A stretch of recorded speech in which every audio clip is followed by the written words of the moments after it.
Hi everyone, happy Friday.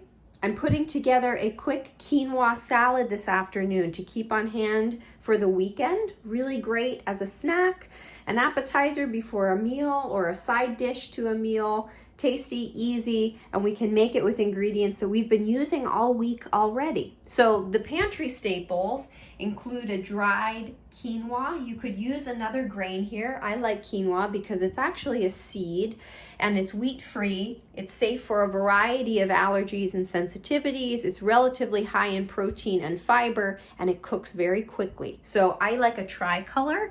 I think the texture and flavor is better. That's what I have on hand. You'll also need some more beans. I know we've used chickpeas a couple times this week, so you can sub out whatever kind of canned beans you prefer. I hope too that with some of these recipes, we've been able to expand our view of what is a pantry staple. Of course, certain things come to mind like dried spices and canned items, bulk grains, but having some fresh foods on hand that do keep for a while are also staples. So things like our root vegetables, onions and garlic, things like citrus fruits that bring out really bright, beautiful flavors in our cooking, even fresh herbs that we can keep in the fridge for several weeks or dry them and turn them into dried herbs.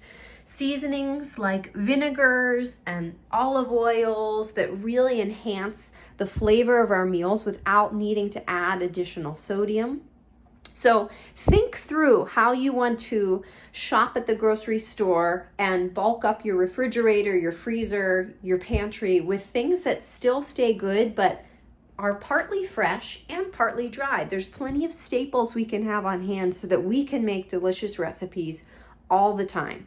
So you'll need some kind of fresh herb. I've got parsley. I'm using a little salt and pepper here, a red wine vinegar, olive oil, quinoa, some red chili flakes, a canned beans. I'm using chickpeas, red onion, garlic, some bell pepper, a cucumber, and fresh lemon juice.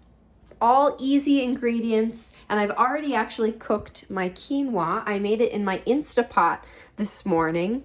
I set it to 7 or 8 minutes on pressure cook if it's a tricolor because it uses a little more liquid and time to cook than the white quinoa. I think it's a little harder, so I might have actually overcooked that a touch, but that's okay. So this is already pre-made, and all I'm gonna do is prep the rest of the ingredients, and it's almost done.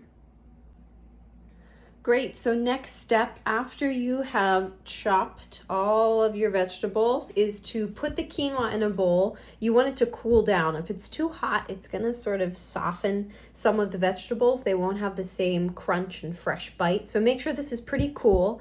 If you've already cooked quinoa, 1 cup of raw quinoa yields about 3 cups of cooked quinoa.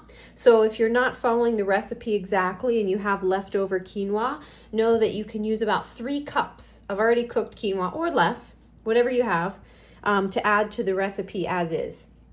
So we're going to put our vegetables and the quinoa in this bowl, and then I'm going to use a smaller bowl to add the olive oil and red wine vinegar, my garlic and salt and pepper and lemon juice, and whisk those together and then add them to the rest of the ingredients.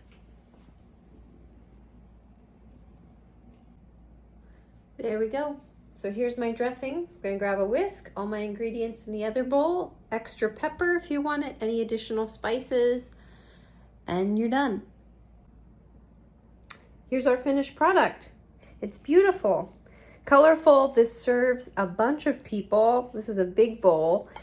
The dressing is not overpowering at all. So if you want something that's tangier and bolder, I recommend adding a little more lemon juice or vinegar, some red chili flakes, additional salt and pepper, but the flavors will become more prominent the longer this sits together. So I recommend putting it in the refrigerator for 15 or 20 minutes so that all of the flavors macerate and you have a really tasty composed dish. Easy, simple, very tasty.